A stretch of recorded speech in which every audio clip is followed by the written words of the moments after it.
to do today. The whole new acronym thing drives me effing bananas. Can we call him by his name? Felger and Mazz on 98.5 The Sports Hub. Let's go. I never want to see these two break up.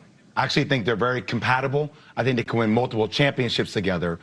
But as I've always been told since a little kid, ego is one hell of a drug. And as you keep winning at a high level, somebody feels like they have to be the guy. And it feels very intentional watching Jaylen Brown. He doesn't say things with lack of awareness. He's always very intentional with what he says. And what he's telling me and what I feel like he's telling the world is, this is a success when I'm the guy. You guys keep treating me like I'm secondary. I want to be the guy. And maybe he needs to go away. Maybe this could get passed over. But inevitably, we know who they both are. And it feels like it's like this. It doesn't feel like this is a long-term thing. Here's the important thing to think. On July 26th, the Celtics can put a 2-year, $142 million extension in front of him. They may not have to, but they can. He can sign it, and it can extend this thing long term, or he cannot. But the important thing, Greeny, is this. These two players are making max dollars, 66% of the salary cap, and two players, one who wants to be the guy, the second in Jason Tatum, who we don't know if we've seen the best of Jason Tatum because of this Achilles injury. Mm-hmm. We have no idea what his next 3 or 4 years are going to look like. So the Celtics may have to make a choice financially more than personality-wise. The Celtics do have to put that extension on the table if they're going to keep Jaylen Brown. You can't disrespect the guy. But again, the drama is not necessary. Wrapping up the week here on Friday, May the 8th, from our Town Fair Tire Studios here in Waltham. Mazz and Murray alongside. We're brought to you, as always, presenting sponsor, the DraftKings Sportsbook here on 98.5 The Sports Hub, FM dial in Boston. The simulcast beams across New England and the country on NBC Sports Boston. That's brought to you by Supercuts Real Smart Hair. But it being Friday, that means it's agenda-free. Agenda-free Fridays are driven by your wonderful phone calls. You just set the agenda with what you call us about. We don't have any agenda. We'll give you some opening takes until the call screen is up.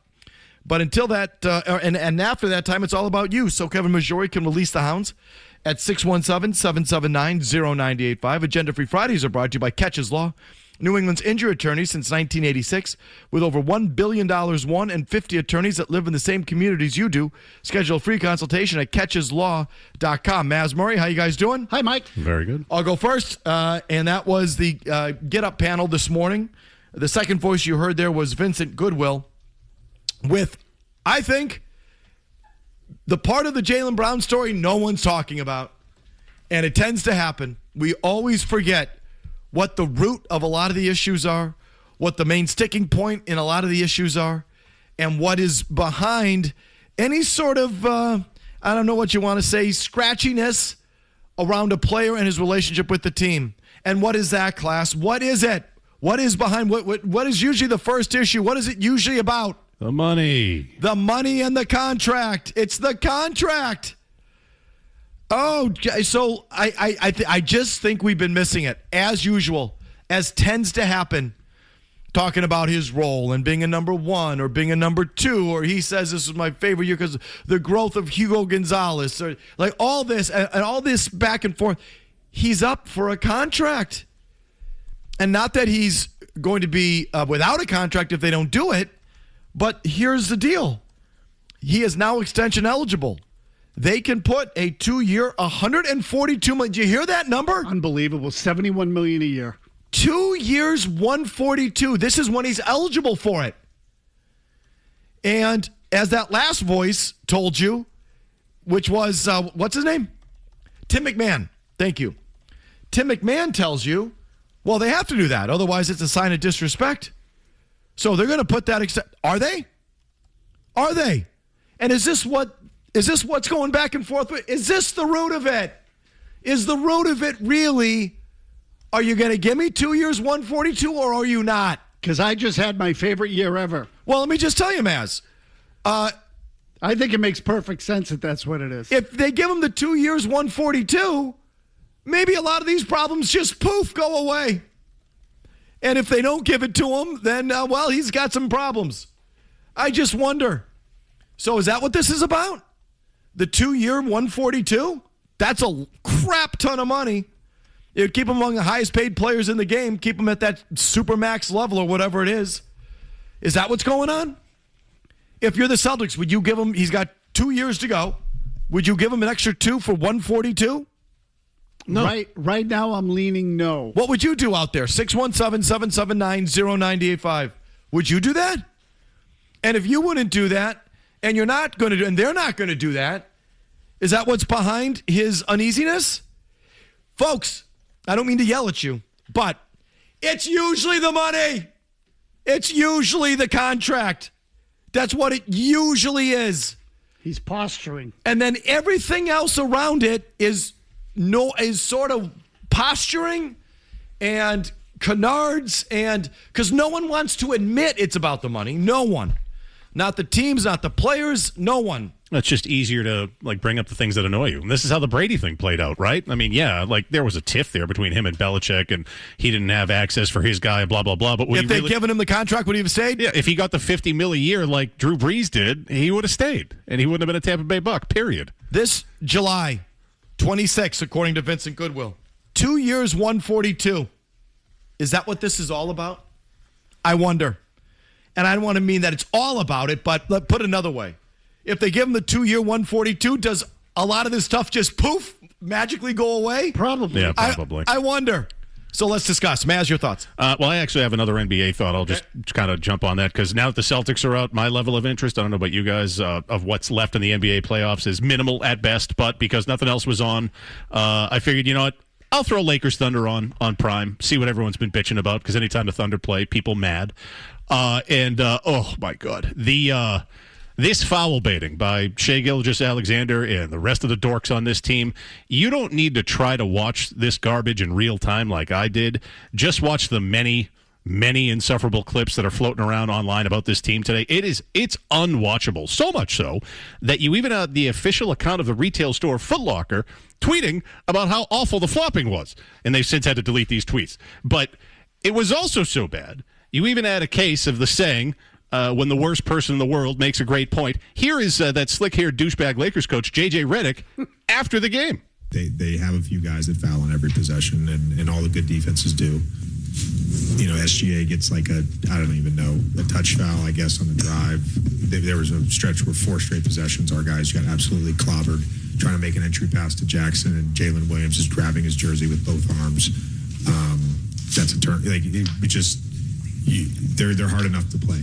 They're hard enough to play. You've got to be able to just call it if they foul. So they do foul. They're getting the calls, but they're also clobbering these Lakers players. And he's right. If you watch this thing for 5 minutes, they're fouling Lakers players every single time that they go down the Lakers go down the floor, and nothing's getting called. So listen, when you have people like me saying that the Lakers and LeBron are getting jobbed, your league stinks.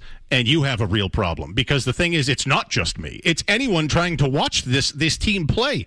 If we lived in a proper society, you would see a Lakers player clothesline SGA the next time he flops. But that's not going to happen because all these guys are buddies. They have the same agents. They do the commercials with each other. So if that's not going to happen, I saw Bogdanovich of the Clippers tweet, I think it's time for a red card in basketball. If you flop to get advantage on a play gets reviewed, instant red card. Whatever it is, something has to change because if you try to watch this team, the Oklahoma City Thunder play, it's unbearable. And it is bad for the NBA. This isn't hyperbole and everyone losing their minds online. This team is unwatchable. Maz. So late yesterday while we were on the air, a story appeared on The Athletic that caught my interest. And the headline is, banning the infield shift didn't bring back the base hit. Does anyone care? Question mark. I do. Now, I care too. And I'll tell you that in the same breath, earlier in the day, John Heyman had tweeted out something that I found interesting, that viewership for exclusive MLB games, national exclusive MLB broadcasts through the first weekend of May, those broadcasts were up 44% over last year, the best start in 9 years. That certainly suggests that the game is increasing in popularity, getting fans back, and yet the shift has been completely useless. And there's some interesting details in this story that I found compelling. For example, in 2026, this season, league-wide batting average remains at its lowest point for position players in the modern era.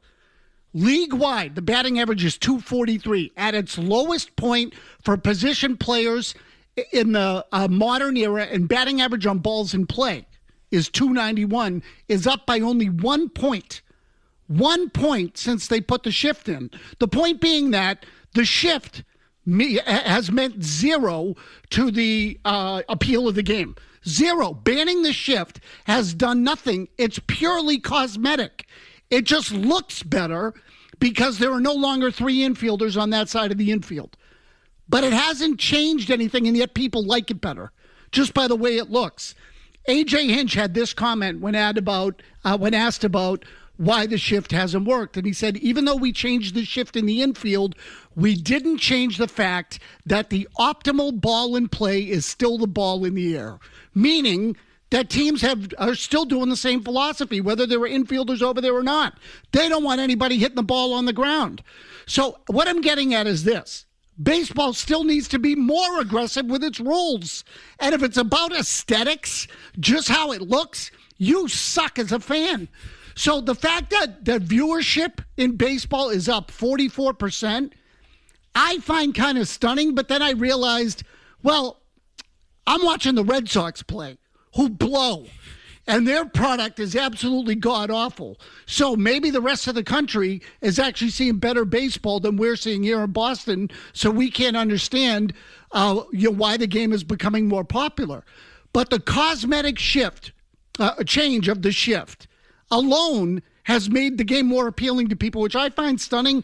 The game still needs major rule changes, though, that somehow minimize how effective the pitching has become. Okay. Opening thoughts in the books. It's you the rest of the way. You set the agenda. Kevin in Hingham, lead us off. What do you want to talk about? Hey, guys, I think initially people thought that the Vrabel story would have been a non-story if it happened during the regular season. But now that it's turned into such a big media circus, do you think it actually helps or hurts the football team that it happened during the regular season or during the offseason instead of during the regular season? Well, you're saying it's better now than during the season? Yeah, because imagine it happening during right before a primetime game where they don't have time to prepare. Yeah. I just kind of wonder how it would have been. It would have been... I think worse. I think it's better it's happening now. Yeah? Yeah. I mean, right, you don't have to play. So it's like you don't need to be prepared and undistracted for another 4 months or whatever this is. So in that respect, yes. I think in another respect, if it happened during the season, it wouldn't draw quite as much attention because you'd be talking about the games. Right. It'd be easier to dismiss. Yeah. We're on to Cincinnati. Right. They could focus on the game and say, we'll deal with that later. We got a football game to play this week. They could kiss it off. And this is, it's filling a vacuum in sort of a dead period of the league, dead period in Boston. You could make arguments for both ways. Either way you slice it, I don't think it's been good for the Patriots. I just think then, if it's in the season, the players are around. The players are in the locker room. They're getting peppered with these inane questions time and time again with the coach and his dalliance here. Right now, these guys aren't around. They don't have to deal with it. Let's grab Carl in New Jersey. What do you got for us? Hey, guys. I actually don't think you guys are being nearly hard enough on the Celtics. They blew a 3-1 lead to, wait for it, Joel Embiid and Paul George. When those dudes were in their prime, they were the biggest choke artists, gag artists in NBA history. Now, one of them can't even play 3 games without getting hurt. The other cares more about his podcast than playing basketball. Oh, and Mazz, thank you for asking Brad Stevens about all the three-pointers, but I know they don't want you asking about that, so I'm worried that the black vans might be rolling up in your... If we're not, your phone blows. If we're not being hard enough, I'd like you to ask, or tell me who is. Who's being harder on them than us? I think they need to blow out the basketball department, fire the coach, not necessarily Brad Stevens. They need to change their entire DNA and how they play basketball. So I don't know if anyone's saying any more than that. I don't know how much more you want than that. It's a massive fail. And there's no other way to put it. I don't know anyone who's being harder than us, but okay, I can be harder if you want me to be harder. A complete fail. It's a complete. You've been exposed. The team has been exposed. Good word. Kind of fraudulent, way overrated, and not nearly what you thought it was. So if you want something harder than that, I don't know. I don't know how it could be any harder than that. I'd still keep Tatum and Brown, but they have to change the way they play. They have to change the way they look at the game and how they approach the game, or else they're never going to win. And I don't think this coach is ever going to win again. So that's my thought on the Celtics. We're off and running on an agenda-free Friday, Mazz. Back to your phones out there right after these words. Oh, yeah! thoughts, calls, emails. Oh, yeah! I get my jollies out of it. I do. I'm not a good person. Go ahead. Felger and Mazz. Oh, yeah! 98.5, the Sports Hub. Ladies and gentlemen, that's a bad look. You can't open your mouth on Twitch hours after blowing a 3-1 lead and talk about the officials are out to get you and how flopping has ruined the game. The fact that he is that smart and yet thought it would go over well to be like, yeah, I know I've won a championship here and been to 6 conference finals, but the year where my running mate was out with the torn Achilles and we flamed out a 3-1 lead in round 1, best year ever. Even if you feel that way, that ain't going to go over well. Winning that championship a couple of years ago should have been the end of the Tatum-Brown debate and the arguments and the conversations about who's more important. That should have been over. What Jaylen Brown did was breathe life into it on his own personal accord, on his own social media. My advice to Jaylen Brown is to go on vacation, bro. Like, quit doubling down because you're making matters worse. Jaylen Brown's a loser with a loser mentality. Is that right? I'm sick of Jaylen Brown. He's now my least favorite NBA player, period. And here comes no dribbling ass Jaylen Brown. I can't stand the Jaylen Brown. Jaylen Brown is the worst. He's the worst Brown of all of them. You're down to damn near 20. You pull within one, and all y'all did was launch 3-pointers. Bottom line is you had 3 chances to win 1 game. And you couldn't do it. You do not go home the next day and stream a show talking about he flops. That can't happen because now that's what everybody remembers. This is a completely unnecessary controversy. Please, Jaylen Brown, log off the internet. Like, dude, I agree with Perk. Go find some sand. Find a beach somewhere. Relax. This doesn't need to be messy. There doesn't need to be drama and is a divorce coming. That Jaylen Brown has been getting this week. Deserved, Mazz? Deserved blowback for Jaylen Brown? Definitely, yes. I mean, as far as overstating some of this. Now, again, we all might be the fools here if he's playing us for clowns because he's really just looking to get a contract out of the whole thing. But his method or the actual content of what he said, ridiculous. The idea, again, Mike, just the part about this is my most fun season ever. You won a championship. Stop. Like, that's ridiculous. That is absolutely positively ridiculous that he would say that. So Chris Gasper set to join us at 4 o'clock. He always has good insight into Jaylen Brown. So looking forward to that conversation. In the meantime, back to your phones. Rusty in Chicago with the Bruins thought here on Agenda Free Friday. Go. Before my Bruins thought, just Mazz's Dallas in the intro to the Tears. I spat out water on my laptop yesterday. It's just to Dallas as a pop. The Bruins, the captaincy, and you keep going on your Brady Tkachuk love story. Mike, are you aware of what a petulant child he's acted like in his limited playoff experience? Kind of, yes. I am aware. Like, he takes a fight with Jordan Stahl in a moment to kind of prove himself. Like, he's already proven it was. He sort of opens the door to helping that out. He runs around like a madman. Like, he needs some kind of a sports psychologist. Who do you want, the Rusty? Idea I have. What's your idea? What's your idea? Buying low on Victor Hedman with 3 years left, age 35. Oh, the guy who just $8 million. The guy who just quit in the playoffs? That's exactly right, Mike, because his price will never be lower, and it's taking a chance outside. You got to vet him, you got to figure things out, but it's been based on a lot of mental from the injuries. He's gone through a bunch of those, and he hasn't been himself. And I know I come across as an a-hole. He had some personal problems, and he took it off, and he didn't come back for the playoffs, I think. But it wasn't an injury. It was like a leave. So I don't know. Maybe he's dealing with some real problems. I don't mean to sound like a jerk, but it's like, so you don't want Brady Tkachuk because he hasn't performed yet. You want the guy that just skipped out on his team. How's he look when he's played in the 4 nations and in the Olympics? I mean, he's in a bad situation. He's probably miserable there. That's got to factor it a little bit. He strikes me as the kind of guy like Exhibit A of someone who needs to get into a real hockey market. Well, it's hard to say Ottawa isn't a real hockey market, but how about a real franchise? Okay, that. I mean, those Canadian markets are hockey markets, but it's not a real franchise. I know who I don't want because Mazz mentioned him yesterday. I don't know if you happened to see any of this last night. That Trevor Zegras, he's kind of a puss. And Rick Tocchet, the coach, was laying into him like, no thanks. Mazz did mention him to me. He's a good player. I take Victor Hedman every day of the week. I love him. But a little past his prime. Brady Tkachuk is younger than David Pastrnak. just in case you were wondering. But listen, just keep dumping on Brady Tkachuk and keep going with Pasternak. It's great. We'll have plenty of time every year at this time of the year to talk about it. Just keep going with David Pasternak. In fact, we can reserve it now. Yeah, no, I guarantee you. We'll have plenty of time to discuss it right around this time, right around the second round. Tim in Auburn. Go ahead, Tim.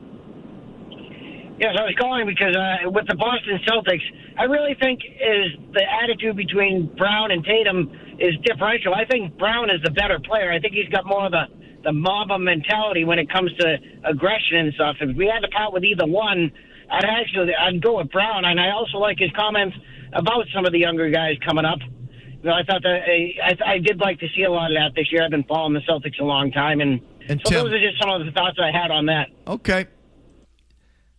I just think Jaylen Brown going on about the reason this being his favorite year is because he got to see all the young guys develop. That's why this was your favorite year? They really developed in the playoffs too, didn't they? As opposed to you putting up a career year and entering legit MVP conversation and perhaps being, for the first time in your career, a first team or second team All-NBA? That's not why this was your favorite year? You're saying it's because you saw Pritchard or Gonzalez? Ugo. Or Shireman? That's Jordan Walsh. And Celtics fans buy it. Kada. Celtics fans are adorable. Adam in Rhode Island. Go ahead, Adam. Hey, what's up, guys? I would never want to split these two up, but if I had to, and if I was Brad, I'd look to Houston and get that kid Alfred Sengun. He's a true center. Yep. He averaged 20 points a game, 9 rebounds, and get this, he has more assists per game than Derek White, and he doesn't shoot threes. But you know what? A dummy coach probably won't know what to do with him. He's 6'11", and he plays under the basket. I don't know. It's crazy, but I hate to break him up. But if you're going to do it the right way. I'm with you 100%. I mean, I wouldn't break him up. I change the way you play, which goes back to the coach.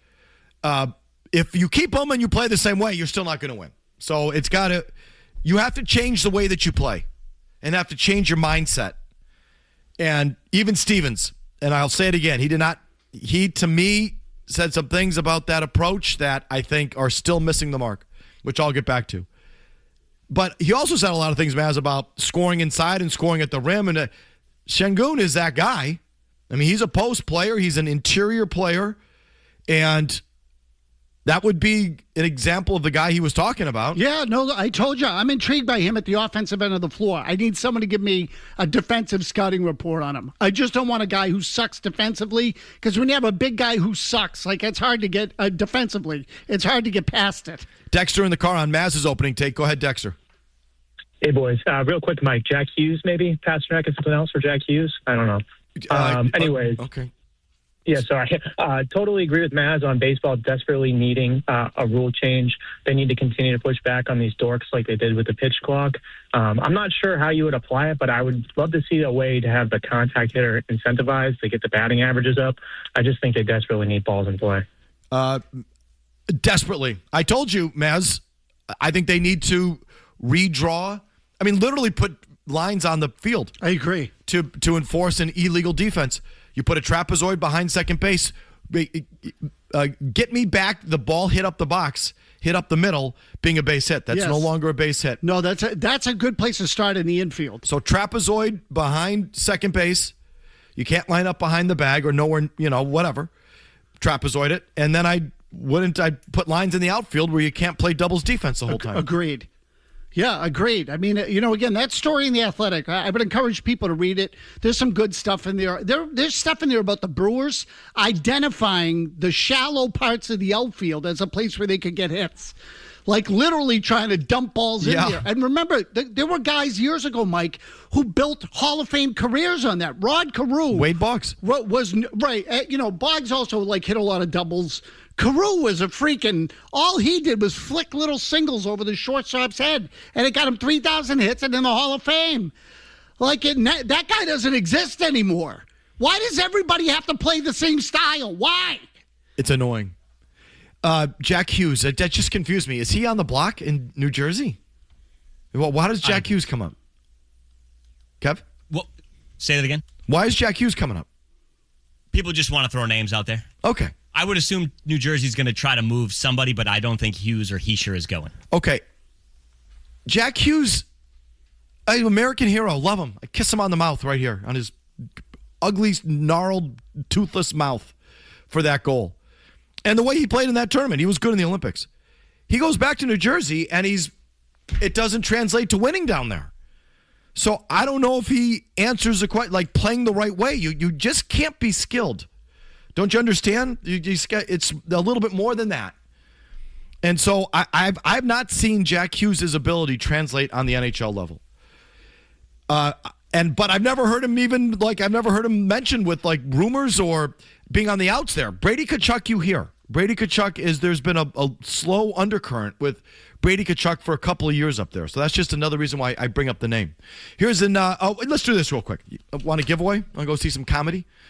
Caller number 10 to the contest line, 617-931-0985. Will score a pair of tickets to see Dave Attell at the Wilbur. Comedy legend Dave Attell is bringing his razor-sharp wit to the Wilbur on May 16th. Come and see why Attell is one of the funniest and most influential voices in stand-up comedy today. Tickets are on sale now at thewilbur.com. Caller 10 gets the freebies. Back with more after Big Jim Murray gets you updated. Now, more of Felger and Mazz on the Sports Hub. Do you believe in them now all of a sudden because they had 3 good days against the Tigers? No. We did the podcast last night and everyone got on me because I didn't play the positivity horn. I'm not playing the positivity horn after a 3-game sweep, the first sweep of the year. I need to see something this weekend. It starts tonight against Tampa. I mean, that's a real team that's been winning baseball games consistently to start the year. It's probably one of maybe 3 teams that are actually good in the American League. I would even say they're one of 2 teams in the American League, Mazz, that are actually good this year. So see what you look like against them. We saw what they looked like against the Yankees. It got the manager and the entire coaching staff fired. So let's see what they look like against the other good team in the American League. What's a positivity horn? You got me. That's a new one. What would that sound like? The positivity horn? I don't know. Woohoo!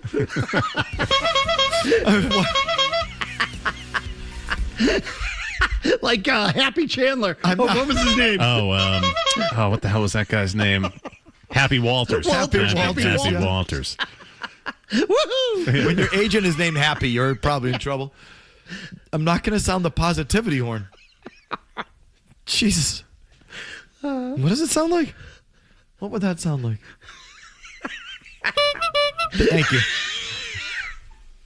Definitely not the time to sound out for the Red Sox. He's right. No, and that one's not positive enough. No, I need something a little more. Woohoo!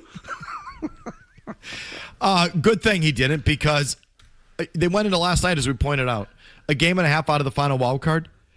Usually I am the one who's like, well, listen, the scoreboard's a scoreboard, right? You're within 3 games, you're in it. Like, that's usually my view. I'm not doing that this year. They blow, their roster blows. I don't care how many games out of the wild card they are. They suck. They're not going anywhere. Like, that's my stance. And, it's all well and good to be 1.5 games out of the wild card. But when there's 1, 2, 3, 4, 5, 6, currently 6 teams ahead of you, there's a lot of suckbag teams who are 1.5 or whatever games out of the wild card. That doesn't mean anything. Exactly. You've got to climb over 6 or 7 teams as it stands right now. You're closer to last place in the wild card. Let's put it to you like that. Is that the positivity horn? Still not good enough. No, that's a streamer. So I looked it up today. They're 10 games out of first place in the division, right? 10 games out of first place in the division. Yep. And 1.5 back in the race for the number 1 pick. So what do you think that tells you? That's what I'm saying. Not even close. Yeah, what's more realistic, please? Right now they have 16 and 22. They're 2 games out of the last wild card, but they're 1 game out of having the worst record in the American League, and 1 game out of the worst record in the league. So of course you're going to sound. You sound the positivity horn. You're a freaking clown. Yeah, you're a tool.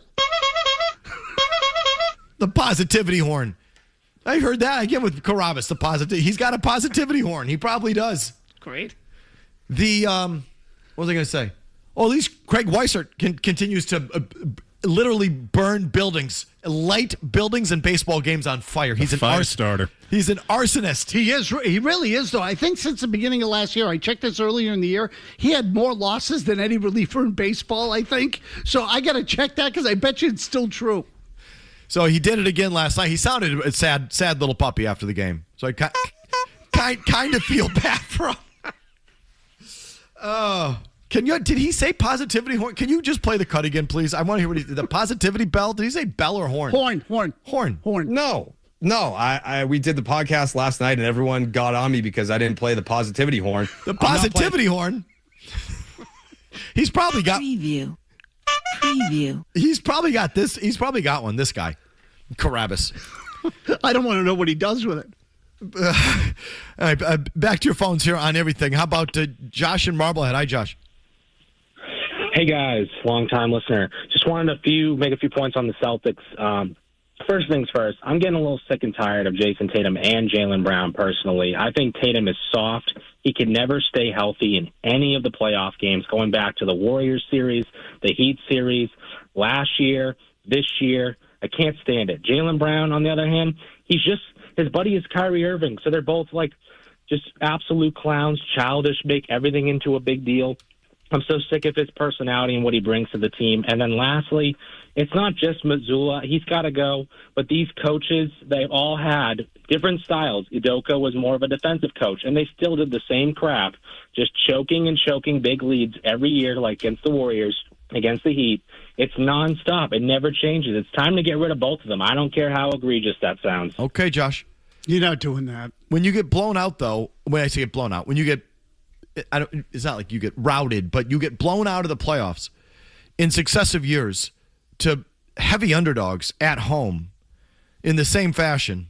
It's kind of easy to pick out the things you don't like about that group versus the things you like about them. Well, right. So, look, it's been, I don't want to call it an extreme case, but it's been a little on the extreme side, because they're not this bad either. Listen, it's the point. I think Mazzulla is this bad. I think Mazzulla is extremely limited and not a very good coach. I think there's a lot of really good things to say about Brown and Tatum. I mean, really. I think Brown is a serious, hard-nosed athlete. I think he plays hard. I like his play style. I think he's tough. And I think, in a respect, he doesn't give a crap, and he'll take guys on, and I like the way that he plays. I think Tatum posts. I think he plays. I know he didn't play Game 7, but for the most part, he plays. I think both of them, for the most part, they're not getting in trouble off the court. I think they're just good, dedicated professionals. I think when the world of professional sports and the world of the NBA, you're way ahead of the game when it comes to these two guys. You're not hearing about all the nonsense that you get with a lot of other pro athletes. So, if they're winning, those are the things that I'm saying. But when they lose, yeah, it's easy to go where the guy just went. Jaylen Brown, constantly aggrieved. There's constant injustice on the floor, off the floor, in basketball. It's just constant. And he's really sort of sounding like a selfish guy that doesn't get how to win now in these last couple of days. And Jason Tatum plays soft. And could he have played Game 7? And, oh, my God, the drama with this guy and that freaking docu-series. So, when you lose in the first and second round, it's easy to focus on all those second things, which is where a lot of people are right now. And I think rightfully so. You lose in that fashion, you deserve to get picked apart. Scott in Maine on the Celtics. Go ahead, Scott. So I had to laugh at the guy that called. One of the best shows I've heard from you men in years was on Monday, when you absolutely were spot on about trashing the Celtics and questioning all their moves, blah, blah, blah. So let me say this. I agree with you that I think they're going to run it back next year. If they had the balls to fire Joe Mazzulla, what do you think about Sam Cassell as our next coach? I don't Thank know. you. I don't know. Are you going to have the same people running the basketball department with the analytics and the play style? If you do, it's just going to be changes at the margins. Mazzulla's problem is he has no in-game feel. So listen, I don't know why. I have no idea how Sam Cassell would be with his timeouts or his ATOs or making adjustment. I have no idea about that. He couldn't be any better than Mazzulla when it comes to getting guys to play hard and buy in. There's a good culture there. Sure. And Mazzulla's a part of it. So I don't think you get an improvement there. But if they're just going to defer to the same play style that the front office wants with all these 3-pointers, it's not fundamentally going to change. So it's got to change. They have to change the way they play. Now, I don't know if Mazzulla's capable of it, even if they want to change the way that they play. I have no idea about Sam Cassell. He's all in on the 3-pointer. I don't think that's changing Mazzulla. Again, I thought Stevens was less so, but, he didn't exactly kick the door down or objecting to the style of play the other day. I mean, he acknowledged that they go too far, but I don't know how serious he is about it. Long commercial-free segment comes your way next. Boston's best sports talk.